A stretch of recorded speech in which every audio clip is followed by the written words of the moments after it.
بسم اللہ الرحمن الرحیم صلی اللہ علیہ وآلہ وسلم۔ حضرت حلیمہ سعدیہ نے جب اپنی بیٹی کو بکریاں چرانے کے لیے کہا تو انہوں نے جواب دیا کہ مجھے بکریاں چرانے نہیں جانا، میں اکیلی ہوں اور بکریاں زیادہ ہیں، گرمی کا موسم ہے، بھاگ بھاگ کر میں تھک جاتی ہوں، مجھ اکیلی سے یہ نہیں ہوتا، اب آپ میرے ساتھ کسی کو بھیجا کریں۔ شیمہ نے فرمایا، بیٹی گھر میں تو اور کوئی بھی نہیں جس کو آپ کے ساتھ بھیج سکوں، اکیلے ہی جانا پڑے گا، حلیمہ سعدیہ نے فرمایا۔ لیکن شیمہ مان نہیں رہی تھیں کہ وہ اکیلی اب کسی صورت میں نہیں جائیں گی۔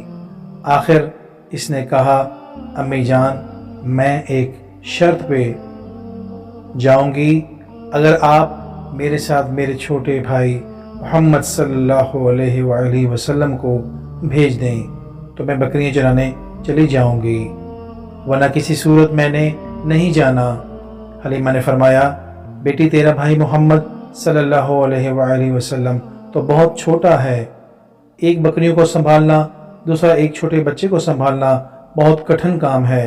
میری بچی، امی میں اکیلی جاؤں گی تو بکریاں بالکل بھی سنبھال نہیں پاؤں گی، اور اگر میرا چھوٹا بھائی محمد صلی اللہ علیہ وآلہ وسلم میرے ساتھ ہوگا تو بکریوں کو سنبھالنے کی ضرورت ہی نہیں محسوس ہوتی۔ ماں نے پوچھا، اے شیمہ یہ تو کیا کہہ رہی ہے، مجھے سمجھ نہیں آ رہا۔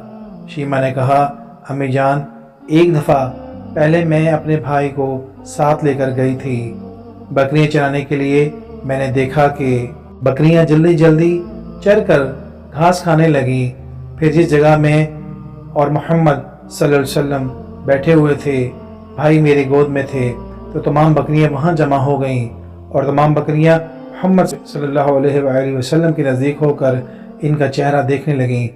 اے ازل کے حسین، اے ابد کے حسین، تجھ سا کوئی نہیں، تجھ سا کوئی نہیں، الصلاۃ والسلام علیکہ یا رسول اللہ۔